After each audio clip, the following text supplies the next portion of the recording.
Hi, this is Lee with Learning with Lee. I want to show you the final few things I added just to kind of finish off the project for what I'm going to work on it for now. So I think this is our last lesson, just to clean some things up. One of the things I wanted to do was see this like cursor thing that showed up. That's what it looked like on the buttons, but I wanted there to be something to show that these are clickable things. Right, I wanted something to show up. This is called the pointer for the cursor, and that's on the CSS here. For buttons, I added cursor is my property, and the value is pointer. And there's some other options for that, so you can play around with that. I've even added images. I've added images as the cursor. Let me just show you, and then I'll show you in the code.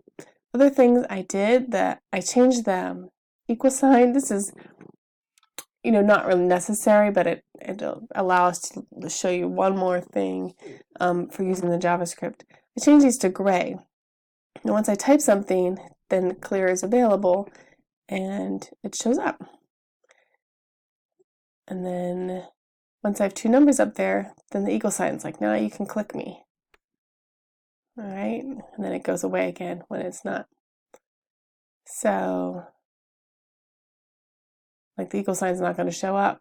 Yeah, it's not going to type on the screen. Before, if we just clicked on something, it would show up. But now it's not going to. Right before, this would just show up.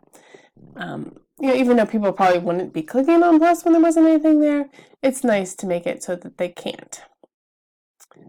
Right, and the little shadow, when we click on things, the little shadow goes away, so it looks like your button is being pressed. Those are all just little nice things. So let me show you the code. I don't remember if I did that button shadow thing before. So just in case I hadn't done that in a lesson before. So button has the box shadow here. So I have active instead of hover. I think we've used before. These are called pseudo classes with this colon here. Active is the thing you're clicking on. And so then we just change the box shadow to 0. Just get rid of it. This is how wide it is, how thick the line is, how far down it goes. So we'll just make that 0 and then it just goes away when we click on it. In the JavaScript, I can wait. Oh, I already had the JavaScript open. Jeez. In the JavaScript, so here's one of those things I added. Here's the new JavaScript code you can learn. We use .html to write something on the page. We can use .css to change the CSS of something. Right? That dot means apply it to this thing. We did that with length. Right? So we're talking about the div with the ID clear. Right? Whatever has the ID clear on the index page, we're going to apply CSS to that. We're going to do background color, and then for our property, and then here's our value. We put those in quotation marks. So this is my red color. We put those in quotation marks. Okay, then it's writes that into the CSS. Here, write this there for me. That's why it's in quotation marks. It's just you're writing this on the CSS. So I didn't have to use any special if statements for these. Just when a number's pressed, then put the red on for clear. So I just had to do that. So for the equal sign, once number 2 is pressed, just go ahead and make the background color of the equal sign red. I just put that in where it was happening. And then I turn it back to gray. So here's that here. We turn them back to gray when we're emptying off the screen. They turn back to gray. We apply the CSS to their, when those things are pressed.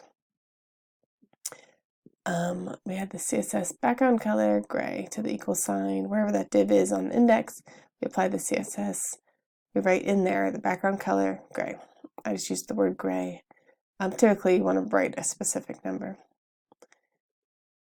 Okay, so I didn't use an if statement for this. This is to get it not to write the equal sign.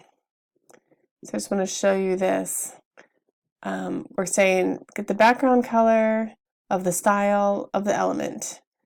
And we're going to call that button color. If the button color equals gray, then just return. Okay, so we could say, if number 2 hasn't been pressed yet, then don't write the equal sign. Like, we could do it other ways, but just a different new way to show you. There's lots of different ways you can think through things. This is reading the CSS, and if the CSS is gray, then just don't do anything. The button doesn't work, right? Just return means get out of this function, just end it here. This button doesn't work, this function doesn't run if the button is gray. So I just got a lot of variables here. So this is a really useful thing. Get element by ID. Okay, it's pretty clear what that does. It goes and finds the element with the ID that you put in here. Again, quotation marks. Get this element on the document, right? Get the element of the document. That's called equal. Okay, we're going to call that element. All right, now we're going to get the computed style of said element. So we're looking at equal and getting its style, and this is just the way you write that. Okay, it's not as nice as this one, but that's how you do it. So this is looking on your window. And then I just needed a variable for this. So background color in quotation marks, and we're just calling that background color as one word. And so our button color is background color of style of element, right? These little dots in there connecting them, telling you what you're looking for. And then if your button color is gray, we get out. Okay. And then once we have our answer, the equal sign goes back to gray. So those are things. So one more place, I guess, for the operators to not work when you click on them. If num1,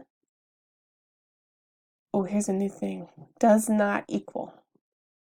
Okay, I could say if num1 is null, then don't write it. But if it's not null, then just go ahead and do these things you would normally do. So this is how you say not equal when you're comparing two things. Sometimes you want to ask if they're equal, sometimes you might want to ask if they're not equal. So an exclamation point means not. If num1 is not empty, is not null, is not empty, if there's something there, then go ahead and write the X and do your stuff. Otherwise, you're just going to get out. All right, I could have done it the other way around. Just if number1, if the first number, if there's a number there, right? If there's no number there, if it's, I could write this. If it was null, then just return, right? Don't write it. We could have done it that way.